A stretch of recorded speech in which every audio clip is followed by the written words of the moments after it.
సుమన్ టీవీలో మీ personal and business promotions కోసం కింది నెంబర్కి కాంటాక్ట్ చేయండి. అంతరించిపోతున్న జంతువుల జాబితాలో ఓ జంతువు కనిపించి అందరినీ ఆశ్చర్యపరిచింది. మల్లికార్జున స్వామి దర్శనం కోసం శ్రీశైలం వచ్చిన భక్తులకు అరుదైన జంతువు కూడా కనిపించింది. ఇంతకీ ఆ జంతువు ఏంటి, దాని ప్రత్యేకత ఏంటో చూసేద్దాం. వీడియోలో కనిపించిన ఈ జంతువు పేరు పునుగు పిల్లి. శ్రీశైలం ఆలయంలోని క్యూ లైన్లలో భక్తులకు కనిపించింది. మొదట ఈ జంతువును చూసి భక్తులు భయాందోళనకు గురయ్యారు. కానీ తర్వాత అది పునుగు పిల్లి అని తెలుసుకుని వింతగా తిలకించారు. కాసేపు అది అక్కడే తచ్చాడింది. చివరకు సెక్యూరిటీ సిబ్బంది పునుగు పిల్లిని పట్టుకుని బయటకు వదిలేశారు. కొంతమంది భక్తులు ఈ జంతువును వీడియో తీసి సోషల్ మీడియాలో అప్లోడ్ చేయగా వైరల్ అవుతోంది. ఆసియా రకానికి చెందిన పునుగు పిల్లులు తెలుగు రాష్ట్రాలలో ఎక్కువగా తిరుపతి సమీపంలోని శేషాచలం అడవుల్లో కనిపిస్తాయి.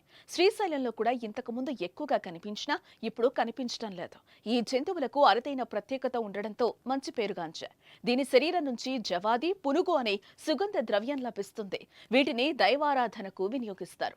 పునుగు పిల్లులు తెలుగు రాష్ట్రాల్లో ఎక్కువగా తిరుపతి సమీపంలోని శేషాచలం అడవుల్లో కనిపిస్తాయి. ఈ పిల్లి నుంచి తీసే తైలాన్ని తిరుమల శ్రీవారి మూల విరాట్కు అభిషేకిస్తారు. ప్రతి 10 రోజులకోసారి ఈ పునుగు పిల్లి చర్మంపై బుడిపె లాంటివి ఏర్పడతాయి. వాటి నుంచి సువాసన వెదజల్లే తైలం వస్తుంది.